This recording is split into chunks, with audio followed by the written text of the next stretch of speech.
అందరికీ నమస్కారం. మన కథలో ఛానల్ కి స్వాగతం.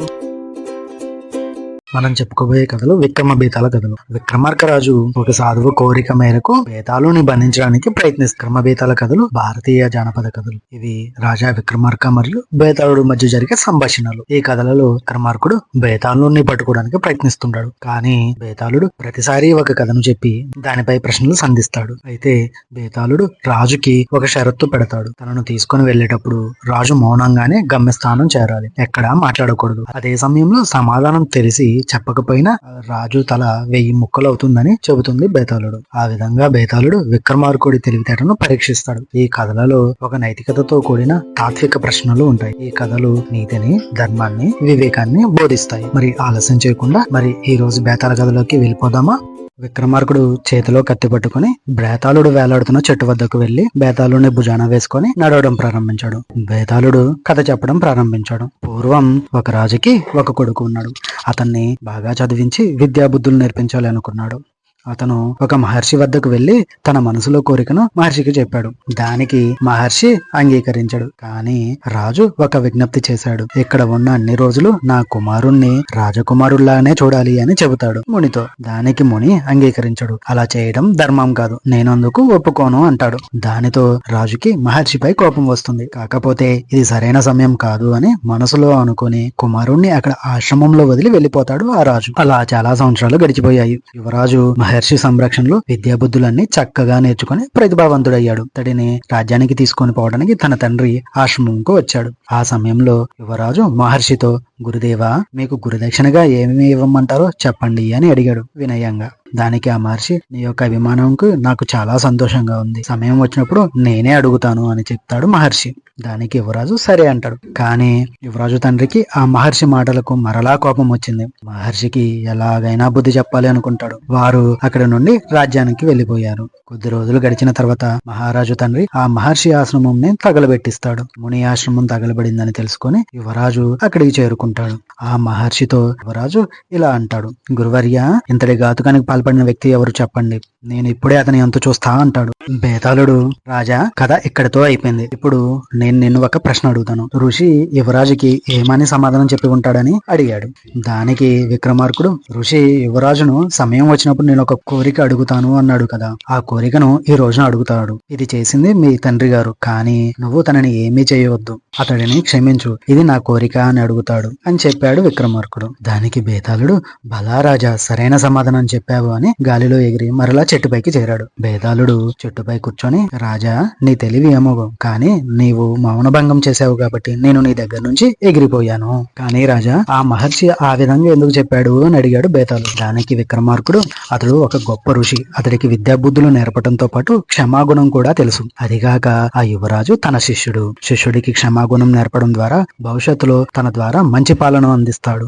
ఆ విధంగా ఆ మహర్షి తన కష్టకాలంలో కూడా తన గురుధర్మం వీడలేదు, గురువులకు ఆదర్శంగా నిలిచాడు అని సమాధానం ఇచ్చాడు విక్రమార్కుడు. దానికి బేతాళుడు, రాజా, నీ సమాధానం నాకు సంతృప్తినిచ్చింది, మరలా నన్ను తీసుకొని పో, నేను ఇంకొక కథ చెప్తాను అని చెప్పాడు. చెట్టుపై వేలాడుతున్న బేతాళుడిని క్రిందకు దించి భుజంపై వేసుకుని మౌనంగా నడుస్తున్నాడు. బేతాళుడు కథను చెప్పడం ప్రారంభించాడు. చాలా కాలం క్రితం చతుర్విధుడు అనే రాజు మగధ అనే రాజ్యాన్ని పాలిస్తుండేవాడు. అతను గొప్ప రాజు. రాజ్యంలో ప్రజలకు ఏ ఇబ్బంది కలగకుండా చూసుకునేవాడు. అతడికి పాచికల ఆటపై అనగా జూదంపై మక్కువ ఎక్కువ. చిన్నగా దానికి బానిస అయ్యాడు. ఒకసారి పాచికల ఆటలో తన ప్రత్యర్థి రాజుల చేతిలో ఓటమి పాలై తన సంపదను మరియు రాజ్యాన్ని కోల్పోయాడు. ఆ రాజు తన రాజ్యాన్ని విడిచిపెట్టి వేరే ప్రదేశంలో నివసించడానికి రాజభవనం నుండి బయలుదేరాడు. అలా కొంత దూరం ప్రయాణించిన తర్వాత చతుర్విధ రాజుకి ఒక చెట్టు కింద తపస్సులో ఉన్న మునీశ్వరుడు కనిపించాడు. రాజు ఆ మునికి భక్తితో నమస్కరించాడు. ఆ ముని కళ్ళు తెరిచి రాజును చూసి, బాబు, ఎవరు నువ్వు? చూడటానికి బాగా అలిసిపోయి ఆకలితో ఉన్నట్టు కనిపిస్తున్నావు అని తనకు పండ్లను ఆహారంగా ఇవ్వబోయాడు ముని. దానికి రాజు, మునీశ్వర, నేను ఒక రాజుని అని తన గురించి మునికి వివరించి, ఈ విధంగా తినడం నా రాచరిక మర్యాద కాదు, నేను ఇక్కడ తినలేను అన్నాడు మునితో రాజు. దానికి ముని నవ్వి తన తపశ్శక్తులతో ఒక అందమైన స్త్రీని సృష్టించాడు.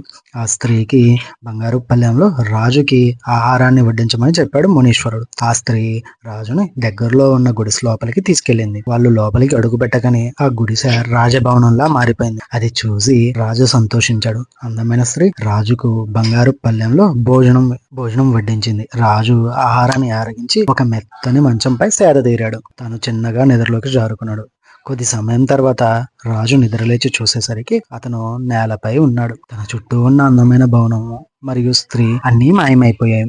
రాజు ముని దగ్గరికి వెళ్లి అడగ్గా ముని అవి నా తపోశక్తితో సృష్టించాను అని చెప్పాడు. దానికి రాజు ఆశ్చర్యపోయి ఆ తపోశక్తి నాకు కూడా నేర్పించండి అని అభ్యర్థించాడు మునిని.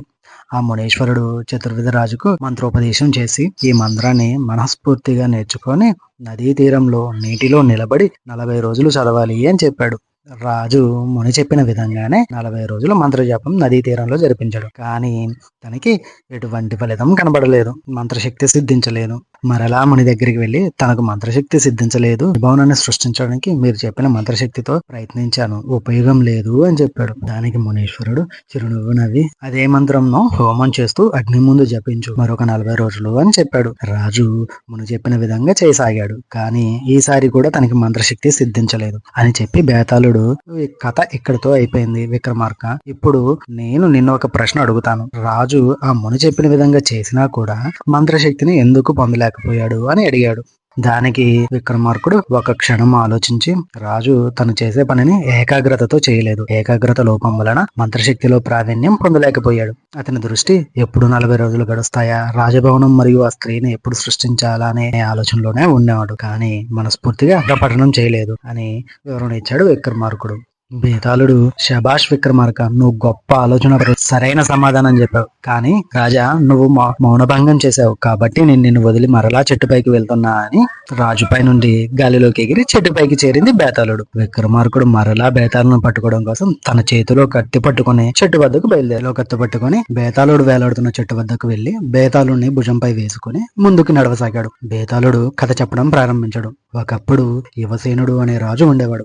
అతడి వద్ద చాలా కాలంగా నమ్మకంగా సేవ చేసే ప్రవరుడు అనే సేనాని ఉండేవాడు. తను రాజు పట్ల చాలా అంకిత భావం కలిగిన వ్యక్తి. ఒక రోజు రాత్రి రాజు తన గదిలో విశ్రాంతి తీసుకుంటుండగా తన రాజభవనం పక్కన గల ఉద్యానవనంలో ఒక స్త్రీ ఏడుస్తున్న శబ్దం వినిపించింది. రాజు వెంటనే కాపలాగా ఉన్న ప్రవరుణ్ణి పిలిచి, మన రాజ్యంలో ఈ సమయంలో, అది కూడా మన ఉద్యానవనంలో ఒక స్త్రీ ఏడవడం ఏమిటి, వెళ్లి చూసిరా అని తనని పంపించాడు. ప్రవరుడు ఉద్యానవనం వైపు బయలుదేరాడు. రాజు యువసేనుడు కూడా తన వెనకనే బయలుదేరాడు. సేనానికి కొంత దూరంలో కూర్చొని ఏడుస్తున్న స్త్రీని గమనించాడు.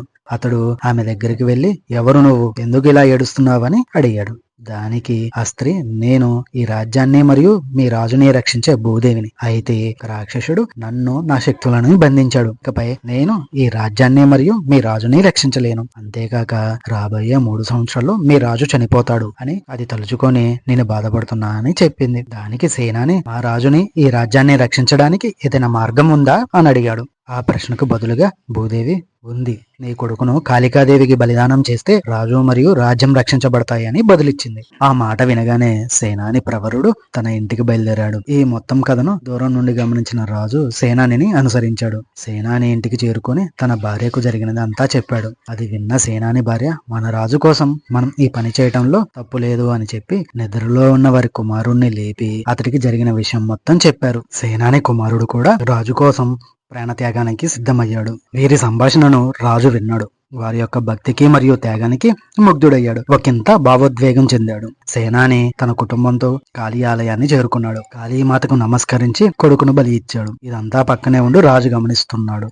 కొద్దిసేపటికి నా కుమారుడు లేని జీవితం నాకు ఎందుకు అని సేనాని భార్య కూడా ప్రాణత్యాగం చేసింది. సేనాని ప్రవరుడు, రాజును కాపాడే నా కర్తవ్యం నేను నిర్వహించను, కానీ నా కుటుంబం లేని జీవితం నాకెందుకు అని తను కూడా ప్రాణత్యాగం చేశాడు. ఈ మొత్తాన్ని దూరం నుండి గమనిస్తున్న రాజు దిగ్భ్రాంతి చెంది, వీరి మరణానికి కారణం నేనే, కాళీమాత ముందు దానికి శిక్షగా నా తలను నీకు అర్పిస్తా అని తలని ఖండించుకోబోతుండగా ఒక అదృశ్య గొంతు వినిపించింది. రాజా, నీ ధైర్యంకు చాలా సంతోషిస్తున్నాను. నీ సేనాని మరియు వారి కుటుంబంను బ్రతికిస్తున్నాను. చింతించ బాధించకు అని వారికి ప్రాణం పోసింది. ఆ మాటలకు రాజు సంతోషించాడు. తన సేనాని కుటుంబంకు గొప్ప బహుమతులు మరియు కృతజ్ఞతలు తెలియజేశాడు. బేతాళుడు, రాజా, ఈ కథ ఇక్కడితో అయిపోయింది.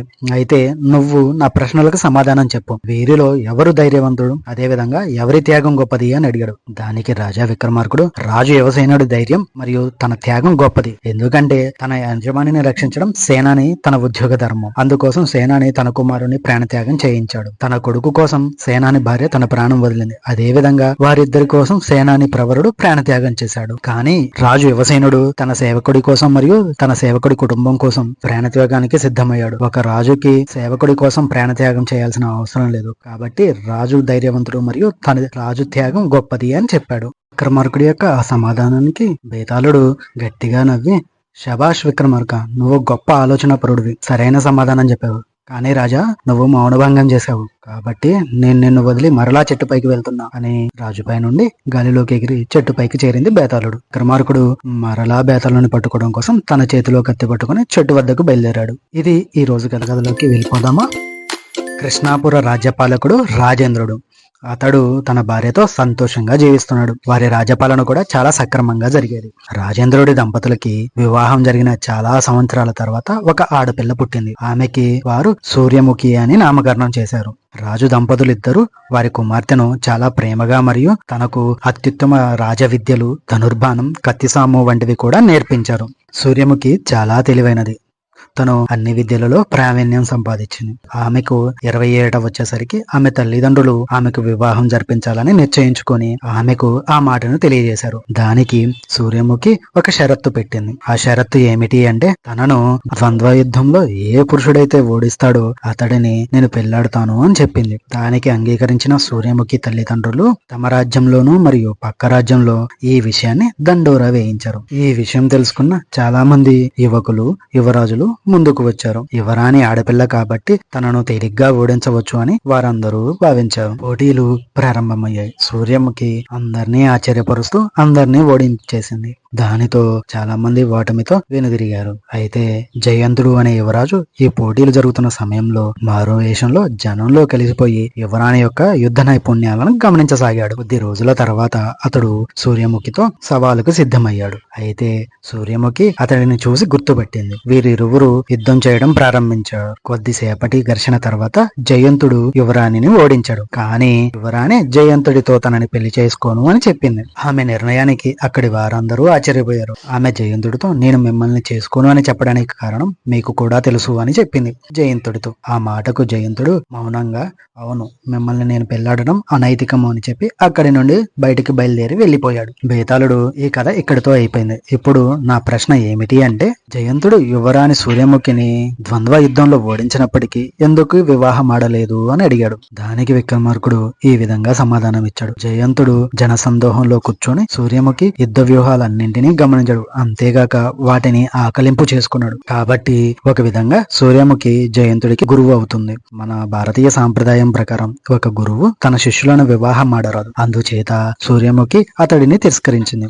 ఈ విషయం జయంతుడికి కూడా అర్థమైంది. అందుకే మౌనంగా వెనుతిరిగాడు అని చెప్పాడు విక్రమార్కుడు. విక్రమార్కుడి యొక్క ఆ సమాధానానికి బేతాళుడు గట్టిగా నవ్వి, శభాష్ విక్రమార్క, నువ్వు గొప్ప ఆలోచన పరుడివి, సరైన సమాధానం చెప్పావు. కానీ రాజా, నువ్వు మౌనభంగం చేశావు. కాబట్టి నేను నిన్ను వదిలి మరలా చెట్టుపైకి వెళ్తున్నా అని రాజుపై నుండి గాలిలోకి ఎగిరి చెట్టుపైకి చేరింది బేతాళుడు. విక్రమార్కుడు మరలా బేతాళుని పట్టుకోవడం కోసం తన చేతిలో కత్తి పట్టుకుని చెట్టు వద్దకు బయలుదేరాడు. ఇది పూర్వకాలంలో ఉజ్జయిని అనే నగరంలో వసుదేవుడు అనే బ్రాహ్మణుడు ఉండేవాడు. అతడికి 4 కుమారులు. వారు చాలా సోమరిపోతులు మరియు వ్యసనపరులు. వారు జూదమాడుతూ కాలక్షేపం చేసేవారు. వసుదేవుడు వారికి వేదాలు, ఉపనిషత్తులు నేర్పించేందుకు ఎంత ప్రయత్నించినా వారు ఆసక్తి చూపేవారు కాదు. దానితో వారి కుమారుల భవిష్యత్తు గురించి ఆందోళన చెందుతూ ఉండేవాడు వసుదేవుడు. ఒకరోజు 4 కుమారులను పిలిచి, పుత్రులారా, యవ్వనంలో జూదమాడుతూ క్రమశిక్షణ లేని జీవితం గడిపేవారు వారి వృద్ధాప్యంలో పశ్చాత్తాపపడవలసి వస్తుంది. అంతేకాక సమాజంలో ఎప్పుడూ గౌరవించబడరు అని చెప్పి మీరు ఎక్కడికైనా వెళ్లి మీ బ్రతుకు తెరువుకో జ్ఞానంను సంపాదించుకురండి అని వారి 4 వేరే ఊరికి పంపించాడు. ఆ 4 కుమారులు అతి కష్టంగా తండ్రి మాటను విని వేరే ఊరికి చేరుకున్నారు. అక్కడ ఒక ముని దగ్గర మాయా విద్యలను కొంతకాలం అభ్యసించారు. కొంత విద్యలో ప్రావీణ్యం పొందిన తర్వాత వారి స్వగ్రామానికి బయలుదేరారు. వారు కాలినడకన ఒక అడవి మార్గంలో ప్రయాణించడం మొదలు పెట్టారు. వారికి కొంత దూరం ప్రయాణం చేసిన తర్వాత ఒక చెట్టు క్రింద చనిపోయిన సింహపు ఎముకల గూడు కనిపించింది. ఆ నలుగురు వారి యొక్క విద్యను దానిపై ప్రయోగించాలి అనుకున్నారు. ఆ నలుగురిలో ఒకడు ఆ ఎముకలను ఒక పద్ధతిగా పేర్చాడు. రెండోవాడు ఆ ఎముకలపై చర్మాన్ని సృష్టించాడు. మూడోవాడు చర్మానికి ఎముకలకు మధ్య మాంసాన్ని సృష్టించాడు. చివరిగా నాలుగవ వాడు మంత్రాలు జపించి చనిపోయిన సింహాన్ని ప్రాణం పోశాడు. సింహం కళ్ళు తెరిచిన వెంటనే ఆ నలుగురు సోదరులపై దాడి చేసి వారిని చంపేసింది. బేతాళుడు కథను ఇక్కడితో ఆపి విక్రమార్కుని ప్రశ్నించాడు. రాజా, ఈ నలుగురిలో ఎవరు పెద్ద మూర్ఖుడు అని అడిగాడు. దానికి సమాధానంగా విక్రమార్కుడు, చనిపోయిన సింహంకు ప్రాణం పోసిన నాలుగవ వాడు పెద్ద మూర్ఖుడు. జీవించి ఉండే సింహం తమకు ప్రమాదమని గ్రహించకుండా ప్రాణం పోసేది ఒక మూర్ఖుడు మాత్రమే అలా చేయగలడు. ఏదైనా పని చేసే ముందు దాని గురించి క్షుణ్ణంగా ఆలోచన చేయాలి. ఆ నలుగురికి ఆ ఆలోచన లేదు అని చెప్పాడు విక్రమార్కుడు. విక్రమార్కుడి యొక్క ఆ సమాధానానికి బేతాళుడు గట్టిగా నవ్వి, శభాష్ విక్రమార్క, నువ్వు గొప్ప ఆలోచన పరుడివి, సరైన సమాధానం చెప్పావు. కానీ రాజా, నువ్వు మౌనభంగం చేశావు కాబట్టి నేను నిన్ను వదిలి మరలా చెట్టుపైకి వెళ్తున్నా అని రాజుపై నుండి గాలిలోకి ఎగిరి చెట్టుపైకి చేరింది బేతాళుడు. విక్రమార్కుడు మరలా బేతాళుని పట్టుకోవడం కోసం తన చేతిలో కత్తి పట్టుకుని చెట్టు వద్దకు బయలుదేరాడు. ఇది ఒకప్పుడు మధుర అనే రాజ్యంలో ఒక రాజు ఉండేవాడు. అతడు చాలా గొప్పవాడు మరియు చాలా దయగలవాడు. అతడు ప్రజల సమస్యలను ఓపిగ్గా విని పరిష్కరించేవాడు. ఒక రోజు ఒక వృద్ధుడు తన యొక్క 2 అందకుమారులను తీసుకుని రాజువారి కొలువుకు వచ్చాడు. అతడు రాజుకు గౌరవ నమస్కారాలు తెలియజేసి, రాజా, నేను నా వ్యాపారంలో అకస్మాత్తుగా నష్టపోవడం వలన నా సంపదను అంతా కోల్పోయి పేదరికంలో ఉన్నాను. నేను మరలా వ్యాపారం ప్రారంభించి మంచి స్థితికి రావాలి అనుకుంటున్నాను. అందుకు గాను మీరు నాకు 1000 వరహాలు అప్పుగా ఇవ్వగలరు. నేను ఈ 1000 వరహాల అప్పును తమకు 6 నెలల్లోగా తిరిగి చెల్లిస్తాను అని చెప్పి దానికి హామీగా నా యొక్క 2 అందులైన కుమారులను మీ సేవకులుగా ఇక్కడే వదిలిపెట్టి వెళ్తాను. నా రుణం తీర్చిన తర్వాతనే వారిని నాతో తీసుకువెళ్తాను అని చెప్పాడు. దానికి రాజు ఒక్క క్షణం ఆలోచించి, వారిద్దరూ అందులో అంటున్నావు, వారు నాకు ఎలా సేవ చేయగలరు అని అడిగాడు రాజు. దానికి ఆ వృద్ధ వ్యాపారి, రాజా, నా పెద్ద కుమారుడు గుర్రాలపై నిష్ణాతుడు, నా చిన్న కుమారుడు బంగారం మరియు వజ్ర ఆభరణాల విద్యలో నిష్ణాతుడు. వారిద్దరూ వారి యొక్క స్పర్శ వాసనా శక్తులను ఉపయోగించి వీటిపై సందేహాలను మీకు నివృత్తి చేయగలరు అని చెప్పాడు వృద్ధ వ్యాపారి. రాజు వారిద్దరిని తన కొలువులో సేవకులుగా ఉంచుకొని ఆ వ్యాపారికి 1000 వరహాలు అప్పుగా ఇచ్చాడు. కొద్ది రోజులు గడిచిన తర్వాత ఒక గుర్రపు వ్యాపారి రాజు కొలువుకు ఒక గుర్రంను తీసుకొని వచ్చి, రాజా, ఇది అరేబియన్ జాతికి చెందిన అత్యుత్తమ గుర్రం, వేగంలో దీనికి ఏదీ సాడిరాదు అని చెప్పాడు వ్యాపారి. రాజు తన కొలువులో ఉన్న అందుడైన వృద్ధ వ్యాపారి పెద్ద కుమారుణ్ణి ఆ గుర్రం యొక్క శక్తి సామర్థ్యాలు ఒకసారి చూసి విశ్లేషించి చెప్పమన్నాడు. ఆ అందకుమారుడు ఆ గుర్రాన్ని తదేకంగా తడుముతూ దాని అన్ని వైపులా తిరిగి, రాజా, ఈ గుర్రం మీకు సరిపడదు, ఇది బాగా పొగరుబోతుంది అన్నాడు. దానికి ఆ గుర్రాల వ్యాపారి రాజుతో, రాజా, మీరు ఈ అందుని నమ్ముకొని నా గుర్రాన్ని పరీక్షించడం ఏమీ బాగలేదు. ఈ అందుడికి అసలు ఈ గుర్రం గురించి ఏమీ తెలుసు. కావాలి అంటే మీ సైనికులను ఒకసారి స్వారీ చేసి చూడమనండి అన్నాడు. ఆ రాజు దానికి అంగీకరించి దానిపై ఒక సైనికుని స్వారీ చేయమని చెప్పాడు. సైనికుడు ఆ గుర్రంపై కొంత దూరం ప్రయాణించిన తర్వాత ఆ గుర్రం సైనికుడి మాట వినకుండా రెచ్చిపోయి పరుగులు తీయసాగింది. ఆ గుర్రం ఆ విధంగా చేయడంతో సైనికుడు పట్టు తప్పి క్రింద పడిపోయాడు. ఈ మొత్తాన్ని గమనించిన రాజు ఆ అందపనివాణ్ణి మెచ్చుకున్నాడు. ఆ గుర్రం వ్యాపారి మారు మాట్లాడకుండా తన గుర్రం తీసుకుని వారి రాజ్యం నుంచి వెళ్లిపోయాడు. ఈ సంఘటన జరిగిన ఒక 4 రోజుల తర్వాత ఒక నగల వ్యాపారి రాజు వద్దకు వచ్చి, రాజా, నా వద్ద ఒక వజ్రం ఉంది. ఇది చాలా ఖరీదైంది మరియు చాలా మహిమాన్వితమైనది అని చెప్పి రాజుకి ఆ వజ్రం ఇచ్చాడు. రాజు ఆ వజ్రంను 2వ అందుడికి ఇచ్చి దాన్ని పరీక్షించమని చెప్పాడు. ఆ అందుడు వజ్రంను తన అరిచేతిలో ఉంచి బాగా తడిమి చూసి, రాజా, ఈ వజ్రం నిజంగానే చాలా విలువైంది, కానీ ఇది మీరు తన నుండి ఖరీదు చేయకండి అని చెప్పాడు. రాజు ఆశ్చర్యపోయి ఎందుకు అని ప్రశ్నించాడు. దానికి ఆ అందుడు, రాజా, ఈ వజ్రం వలన ఆ వ్యాపారి కుటుంబంలో 2 మరణించారు. ఈ వజ్రంపై కాంతి పడినప్పుడు దాని నుండి ప్రసరించే కిరణాలు ఒక రకపు మానసిక ఒత్తిడిని కలగజేస్తాయి అని చెప్పాడు. ఈ సమాధానంకు ఆ వ్యాపారి ఆశ్చర్యపోయి, రాజా, అతడు చెప్పిన మాట నిజమే. ఈ వజ్రంను నేను కొన్న తర్వాత నా భార్యను కుమారుణ్ణి పోగొట్టుకున్నా అని చెప్పి రాజుని క్షమించండి అని అడిగి అక్కడి నుంచి వెళ్లిపోయాడు ఆ నగల వ్యాపారి. రాజు ఆ 2వ అందబాలుని మరియు అతడి ప్రతిభను మెచ్చుకున్నాడు. అలా కొద్ది రోజులు గడిచిన తర్వాత ఆ వృద్ధ వ్యాపారి తన కుమారులను తీసుకొని వెళ్ళడానికి వచ్చాడు. అప్పుడు రాజు అతడితో, నీ కొడుకులు అద్భుతమైన జ్ఞానశక్తి గలవారు, వారి తండ్రివైన మీకు ఏదో ఒక జ్ఞానశక్తి ఉండే ఉంటుంది అని అడిగాడు. దానికి ఆ వృద్ధ వ్యాపారి, అవును మహారాజా, నేను ఒక వ్యక్తిని చూసి అతని గతాన్ని చెప్పగలను అని చెప్పాడు. దానికి రాజు కుతూహలంగా, ఏది నా యొక్క గతాన్ని చెప్పు అని అడిగాడు. దానికి ఆ వ్యాపారి, మీరు ఒక దొంగ దంపతులకు పుట్టిన సంతానము అని చెప్పసాగాడు. రాజు వెంటనే ఆ మాట విని, ఆపు నీ ప్రసంగం అని తన భటులను ఆ వృద్ధ వ్యాపారిని వారి ఇద్దరి కుమారులను బంధించమని ఆజ్ఞాపించాడు. బేతాళుడు, రాజా, ఇక్కడితో కథ అయిపోయింది. ఇప్పుడు నా ప్రశ్న ఏమిటంటే, రాజు వారిని ఎందుకు బంధించాడు? ఆ వ్యాపారి చేసిన తప్పేంటి అని అడిగాడు. దానికి విక్రమార్కుడు ఈ విధంగా సమాధానం చెప్పాడు. ఆ వృద్ధ వ్యాపారికి నిజంగా గతం చెప్పగలిగే శక్తులున్నాయి, కానీ అది ఒక రాజు ముందు తన గురించి అంత పచ్చి నిజం చెప్పడం రాజు జీర్ణించుకోలేకపోయాడు. అందుకే వారిని శిక్షించాడు. అదే విధంగా ఆ వ్యాపారికి నిజాన్ని ఎవరి ముందు ఏ విధంగా చెప్పాలో తెలియదు, కాబట్టి శిక్షకు అర్హుడు అన్నాడు. దానికి బేతాళుడు గట్టిగా నవ్వాడు. విక్రమార్కుడి యొక్క ఆ సమాధానానికి బేతాళుడు గట్టిగా నవ్వి, శభాష్ విక్రమార్క, నువ్వు గొప్ప ఆలోచన పరుడివి, సరైన సమాధానం చెప్పావు. కానీ రాజా, నువ్వు మౌనభంగం చేశావు, కాబట్టి నేను నిన్ను వదిలి మరలా చెట్టుపైకి వెళ్తున్నా అని రాజుపై నుండి గాలిలోకి ఎగిరి చెట్టుపైకి చేరింది బేతాళుడు. విక్రమార్కుడు మరలా బేతాళుని పట్టుకోవడం కోసం తన చేతిలో కత్తి పట్టుకుని చెట్టు వద్దకు బయలుదేరాడు. ఇది ఈ రోజు కథ. వచ్చే ఎపిసోడ్ లో మరో బేతాళ కథతో మేము ముందుకు వస్తాను.